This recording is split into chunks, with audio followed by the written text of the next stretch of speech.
Hey guys, welcome back to Gen X Weight Loss. It's week 5, day 7, week in review, and I'm back from Maui and a little sad because Maui is gorgeous and I had a great time with my family there, and Hawaii is awesome.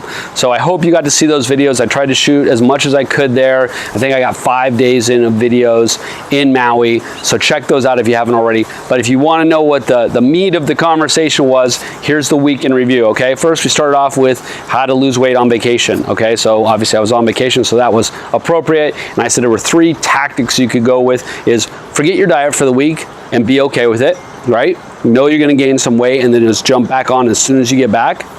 2, stick to your diet and just be like, you know what, this vacation isn't about food for me. It's about experiencing all these other things and doing these activities, and make it about that, right? And then still continue to lose weight, great job. Or pick and choose your battles with a routine of knowing what your week or your vacation period looks like, and be like, hey, these 3 days I know I'm gonna be overeating and there's gonna be opportunities here that I want to enjoy the food, but the other days I'm gonna really be steadfast on my diet. So that was how vacations go. I went for number 3, so like 3 days I really ate whatever I wanted. The other 3 or 4 days I kind of stuck to my diet, and I ended up gaining 2 pounds over the course of a week, which wasn't too bad, right? It's not too bad for a week away of basically enjoying myself.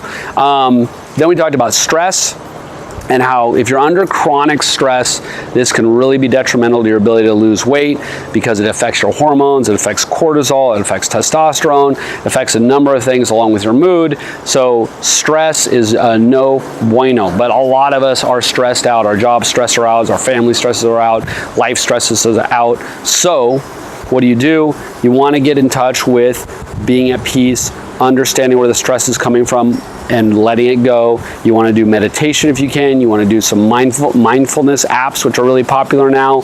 You want to do just some calm breathing even. You don't have to do anything other than just breathe deeply for 10 minutes. This is a great way of de-stressing. So biofeedback's another one. There's a lot of avenues, but if you feel like you're stressed out, I guarantee you it is impacting your ability to lose weight, and you should try to do something about it. On the other end of it, the other day we talked about boredom. A lot of people, when they're bored, their mind starts to wander. You're bored, it's usually at night, you're watching some terrible TV show you don't even need to be watching, but you just are doing it because you're trying to de-stress, right? And your mind just wanders and it wants to do something, and it gravitates towards food, right? So boredom tends to lead towards eating. So you want to be aware if that's happening to you. And if it is, start doing activities at night. Do Sudoku, read, do crossword puzzles, do games with your family, go for a walk, get outside. Whatever you need to do so you're not bored, okay? So that was a big one.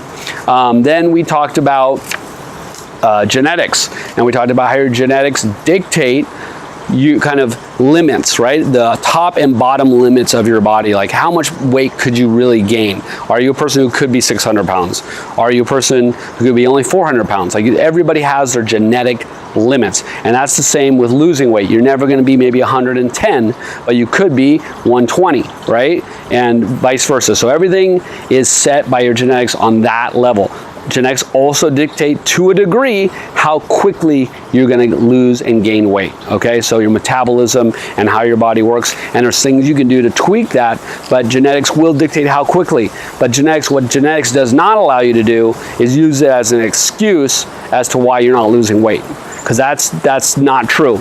You can do something to lose weight. You might not lose it as fast as somebody you know, and that's okay. You're trying to be your own best self, and genetics are part of that, and be okay with whatever your genetics are and work with what you got and be thankful for it, which leads us right into the next day. We talked about gratitude, and gratitude is being thankful. And why is this important for weight loss? Is because a positive state of mind is critical when you're trying to lose weight, and gratitude gets us there. So if you sit down every day and just take a moment to think about the things you're grateful for, what's going on in your life that is going well.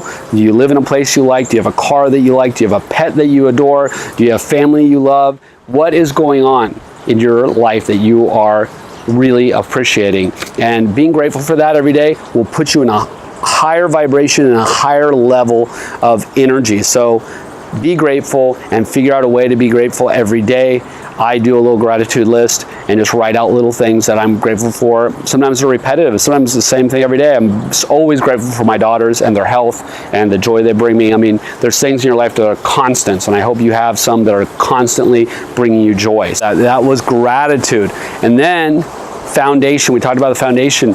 Getting in touch with your why. This goes back to week 1. What is your why? What is the emotional reason as to why you want to lose this weight? And this is critical for you to be successful in it. You need to know emotionally why you want to lose weight, whether it's because you were teased as a kid for being overweight, or because you're trying to do it to prove something to yourself, or because of medical reasons. Hopefully it's about you.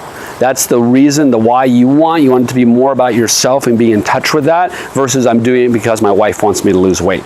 That's a really hard one to go the distance with. But sometimes it works, okay? But get in touch with your why. That's critical. And then, of course, water. That was day 1. 6 weeks ago, day 1, I'm like, water, water, water. Get to that place where you're drinking a gallon of water a day. I guarantee you will be healthier and you will lose more weight. So water was critical. We talked about macros, protein. Up the protein.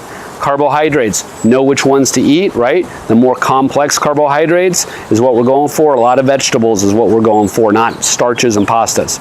Then, and no sugars, of course. We're trying to avoid sugar.